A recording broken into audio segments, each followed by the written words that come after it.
ইসরায়েলের শক্তির পেছনে আসলে রহস্য কি? কারা গোপনে তাকে সাহায্য করছে? সৌদি আরব, আমেরিকা নাকি ভারত? আজকের ভিডিওতে আমরা উন্মোচন করব সেই অজানা রহস্যকে। 27শে সেপ্টেম্বর 2024 নিউ ইয়র্কে জাতিসংঘের সাধারণ পরিষদের অধিবেশন চলছিল। যখন ইসরায়েলের প্রধানমন্ত্রী বেনিয়ামিন নেতানিয়াহুর বক্তব্য দেওয়ার পালা এলো, তখন অর্ধেকেরও বেশি কূটনীতিক প্রতিবাদস্বরূপ পিছন ঘুরে সভাকক্ষ ত্যাগ করে চলে যান। বার্তাটি ছিল একেবারেই পরিষ্কার, গাজা ও লেবাননে ইসরায়েলের বোমাবর্ষণের বিরুদ্ধে এই প্রতিবাদ। কিন্তু প্রশ্ন হলো, শুধু ওয়াকআউট করে কি লাভ হলো? কারণ এরপরও ইসরায়েল শুধু গাজা বা লেবাননেই থামেনি, বরং ইয়ামেনেও হামলা শুরু করে দেয়। শুধু গাজার কথায় যদি ধরা হয়, গত এক বছর 42,000-এরও বেশি নিরীহ মানুষ নিহত হয়েছে। এর মধ্যে শিশু এবং নারীরাও ছিল। এমনকি লাখো মানুষ গৃহহীন হয়েছে। আমেরিকায়, ইউরোপিয়ান ইউনিয়ন এবং যুক্তরাজ্য বারবার ইসরায়েলকে সতর্ক করছে যে এই যুদ্ধ ভয়াবহ রূপ নিতে পারে। কারণ এর এক ঝলক বিশ্ব দেখেছিল 1 অক্টোবর 2024-এ, যখন ইরান 1800 কিলোমিটার দূর থেকে 200টি ব্যালিস্টিক মিসাইল ইসরায়েলের দিকে নিক্ষেপ করে। 2 অক্টোবর পর্যন্ত পাওয়া রিপোর্ট অনুযায়ী ইসরায়েল প্রবল আঘাত করলেও এখনও ইরানকে থামাতে পারেনি। এবার আসা যাক গাজাকে এক খোলা আকাশের কারাগার কেন বলা হয়। ইসরায়েলের আসল শক্তি বুঝতে হলে আগে বর্তমান পরিস্থিতি বুঝতে হবে। ফিলিস্তিন ইসরায়েল দ্বন্দ্ব বহু পুরনো, তখনও এই দুটি রাষ্ট্রের অস্তিত্ব ছিল না। আজকের বাস্তবতা ফিলিস্তিনদের একটি ছোট জায়গায় ঠেলে দেওয়া হয়েছে, যার নাম গাজা স্ট্রিপ। মাত্র 360 বর্গ কিলোমিটারের এই এলাকায় প্রবেশ বা বের হওয়া দুটোই কঠিন। এক পাশে ভূমধ্যসাগর, এক পাশে মিশর, আর দুই পাশে ইসরায়েল। এখানে প্রয়োজনীয় সামগ্রী ঢুকে কেবল তখনই যখন ইসরায়েল অনুমতি দেয়। আর এই কারণেই আন্তর্জাতিক মহল গাজা স্ট্রিপকে পৃথিবীর সবচেয়ে বড় ওপেন এয়ার প্রিজন বা খোলা আকাশের কারাগার বলে থাকে। বর্তমানে গাজা নিয়ন্ত্রণ করছে হামাস, যেটি একটি সশস্ত্র সংগঠন। গত বছর অক্টোবর মাসে হামাস ইসরায়েলের দিকে হাজার হাজার রকেট নিক্ষেপ করেছিল। এর জবাবে ইসরায়েল যে সামরিক অভিযান শুরু করেছিল তা এখনও চলছে। সবচেয়ে বড় ক্ষতি হচ্ছে সাধারণ মানুষদের। 42,000-এরও বেশি মানুষ নিহত হয়েছে, যার মধ্যে হাজারো শিশু। হাজার হাজার মানুষ গৃহহীন, আর আহতদের সংখ্যা এত বেশি যে গোনা সম্ভব নয়। এমনকি গাজা শহর আজ লাখো টন ধ্বংসস্তূপের স্তূপে পরিণত হয়েছে। গাজার সাধারণ মানুষের একমাত্র উপায় হলো লেবাননে পালিয়ে যাওয়া, কিন্তু এটি মোটেই সহজ কাজ নয়। মিশর হয়ে লোহিত সাগর পার হতে হয়, তারপর জর্ডান, সিরিয়া হয়ে অবশেষে লেবানন। লেবাননে রয়েছে হিজবুল্লাহ। এটি ইরান সমর্থিত শক্তিশালী একটি সশস্ত্র দল।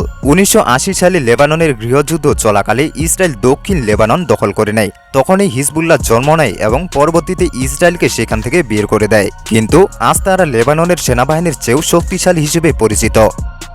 হিজবুল্লাহ বহুদিন ধরেই ইসরায়েলের জন্য হুমকি হয়ে আছে, কিন্তু গত বছরে গাজা হামলার পর তারা প্রকাশ্যে ঘোষণা করে যে তারা ফিলিস্তিনদের সাহায্য করবে। ফলে ইসরায়েলের জন্য নতুন সমস্যা তৈরি হয়ে গেল। এমন সময় সেপ্টেম্বর 2024-এ হিজবুল্লাহর হাজার হাজার পেজার ও রেডিও সেট বিস্ফোরিত হয়।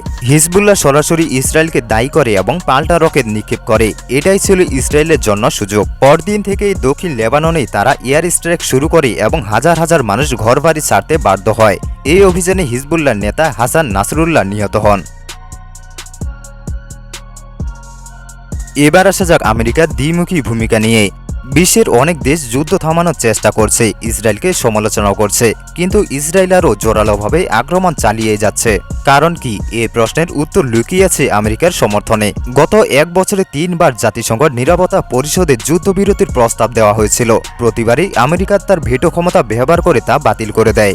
অদ্ভুত ব্যাপার হলো, একদিকে আমেরিকা গাজার জন্য কোটি কোটি ডলার সাহায্য ঘোষণা করছে, অন্যদিকে জাতিসংঘে যুদ্ধবিরতির প্রস্তাব আটকে দিচ্ছে। স্টকহোম ইন্টারন্যাশনাল পিস রিসার্চ ইনস্টিটিউটের তথ্য অনুযায়ী 2019 থেকে 2023 সালের মধ্যে ইসরায়েলের 69% অস্ত্র আমেরিকা থেকে এসেছে। প্রতি বছর আমেরিকা ইসরায়েলকে $3.8 বিলিয়ন সামরিক সহায়তা দেয়। এবার তো প্রশ্ন উঠেই যায়, তাহলে এত সাহায্যের আসলে কারণটা কি?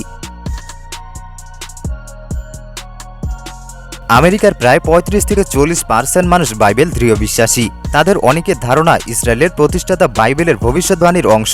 সেখানে রয়েছে কুফি, মানে খ্রিস্টানস ইউনাইটেড ফর ইসরায়েল নামে একটি সংগঠন, যাদের 1 কোটি সদস্য রয়েছে।